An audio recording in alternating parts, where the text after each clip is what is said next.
ಮೋದಿ ಎಲ್ಲೇ ಹೋದ್ರು ಹವಾ ಸೃಷ್ಟಿಸ್ತಾರೆ. ಲಕ್ಷದ್ವೀಪಕ್ಕೆ ಮೋದಿ ಹೋಗಿ ಬಂದಿದ್ದು ಕೂಡ ಹವಾ ಸೃಷ್ಟಿಯಾಗಿದೆ.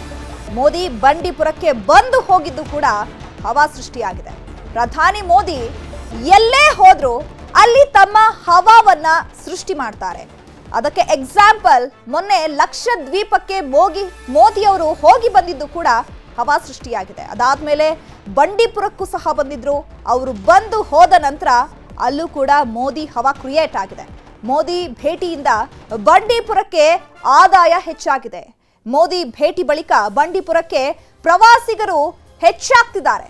ಈಗ ವರ್ಷ 15 ಕೋಟಿಗೂ ಹೆಚ್ಚಿನ ಆದಾಯದ ನಿರೀಕ್ಷೆ ಇದೆ. ಅಂದ್ರೆ ಪ್ರವಾಸಿಗರು ಬಂದು ಹೋದ್ಮೇಲೆ ಈಗ 15 ಕೋಟಿಗೂ ಹೆಚ್ಚಿನ ಆದಾಯದ ನಿರೀಕ್ಷೆಯಲ್ಲಿದೆ ಈ ವರ್ಷ. ಇನ್ನು ಸಫಾರಿಯಿಂದ ಪ್ರತಿ ವರ್ಷ 8 ಕೋಟಿ ರೂಪಾಯಿ ಆದಾಯ ಇರ್ತಾ ಇತ್ತು. ಮೋದಿ ಸಫಾರಿ ಮಾಡಿದ್ದು ಈಗಾಗಲೇ ಸಫಾರಿಯಿಂದ 12 ಕೋಟಿಯಷ್ಟು ಆದಾಯ ಬಂದಿದೆ.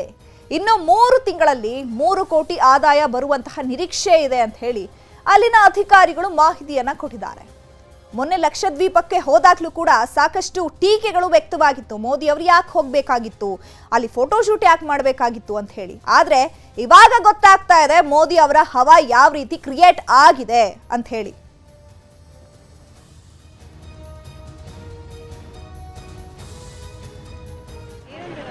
ನಮ್ಮ ದೇಶ ಪ್ರಧಾನಿಗಳಾದ ಮೋದಿ ಅವರು ಇತ್ತೀಚೆಗೆ ಬಂಡೀಪುರಕ್ಕೆ ಬಂದಿದ್ದರು. ಅವರು ಬಂಡೀಪುರಕ್ಕೆ ಬಂದಿದ್ದಾರೆ ಅಂದರೆ ಇಲ್ಲಿ ಏನೋ ಒಂದು ಮಹತ್ವತೆ ಅಂದ್ಕೊಂಡು ನಾನು ಬಂದೆ. ಸಫಾರಿ ಕೂಡ ಮಾಡಿದೆ. ಸಫಾರಿಯಲ್ಲಿ ಪ್ರಾಣಿಗಳನ್ನೂ ನೋಡಿದೆ. ತುಂಬ ಚೆನ್ನಾಗಿದೆ ಇವಾಗ ಬಂಡೀಪುರ. ಮತ್ತು ಇತ್ತೀಚೆಗೆ ನರೇಂದ್ರ ಮೋದಿ ಅವರು ಬಂದು ಹೋದ್ಮೇಲೆ ಹೊರ ರಾಜ್ಯಗಳಿಂದ ಪ್ರೇಕ್ಷಕರು ಕೂಡ ಬಂದು ಜಾಸ್ತಿ ಆಗಿದ್ದಾರೆ ಅಂತ ಹೇಳ್ತಾ ಇದ್ದಾರೆ. ಮತ್ತು ನಾವು ಇಲ್ಲಿ ಕರ್ನಾಟಕದಲ್ಲಿ ಇದ್ಕೊಂಡು ಬಂಡೀಪುರ ನೋಡದೇ ಇದ್ದರೆ ಚೆನ್ನಾಗಿರಲ್ಲ. ಅದಕ್ಕೋಸ್ಕರ ಬಂದೆ. ತುಂಬ ಚೆನ್ನಾಗಿದೆ. ಬಟ್ ನಮ್ಮ ದೇಶ ಪ್ರಧಾನಿಗಳಾದ ನರೇಂದ್ರ ಮೋದಿ ಅವರು ಬಂಡೀಪುರಕ್ಕೆ ಬಂದಿದ್ದಾರೆ ಅಂತಂದರೆ ಒಂದು ಹೆಮ್ಮೆ ವಿಚಾರ. ಅದಕ್ಕೋಸ್ಕರ ಬಂದೆ. ತುಂಬ ಚೆನ್ನಾಗಿದೆ. ಲಾಸ್ಟ್ 1 ವರ್ಷದಿಂದ ಭಾಳ ಹೆಚ್ಚಾಗಿ ಭಾರಿ ಹೆಚ್ಚುವರಿಯಾಗಿ ಜನ ಬರಲಿಕ್ಕೆ ಶುರು ಮಾಡಿದ್ದಾರೆ. ಹೆಚ್ಚುವರಿಯಾಗಿ ಹಿಂದೆ ಇದ್ದಿರ್ಕಿಂತ ಪ್ರತಿ ದಿವಸನೂ ಜನ ಹೊರಗಡೆ ಬಂದು ನೋಡಲಿಕ್ಕೆ ಭಾಳ ಇಷ್ಟಪಡ್ತಾ ಇದ್ದಾರೆ. 5 ಇಂದ 8 ವರ್ಷವರೆಗೆ ನಾನು ಎಲ್ಲ ನೋಡಿದ್ರೆ 8 ಕೋಟಿಯಿಂದ 9 ಕೋಟಿ ಪ್ರತಿ ವರ್ಷ ನಮಗೆ ಆದಾಯ ಬರ್ತಾಯಿತ್ತು.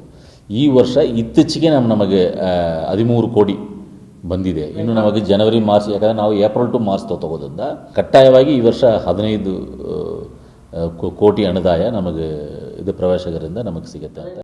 ಕನ್ನಡಿಗರ ನೆಚ್ಚಿನ ನ್ಯೂಸ್ 18 ಕನ್ನಡ ಈಗ ವಾಟ್ಸ್ಆಪ್ನಲ್ಲೂ ಲಭ್ಯ. ಕರ್ನಾಟಕ, ದೇಶ ವಿದೇಶಗಳ 360 ಡಿಗ್ರಿ ಸುದ್ದಿಯ ವಿವರಗಳನ್ನ ನಿಮ್ಮ ಕೈ ಬೆಳುಗಳಲ್ಲೇ ಪಡಿಲಿಕ್ಕೆ ಈ QR ಕೋಡ್ ಅನ್ನ ಸ್ಕ್ಯಾನ್ ಮಾಡಿ, ನಮ್ಮ ಚಾನಲ್ ಫಾಲೋ ಮಾಡಿ, ನೋಟಿಫಿಕೇಶನ್ ಆನ್ ಮಾಡಿ.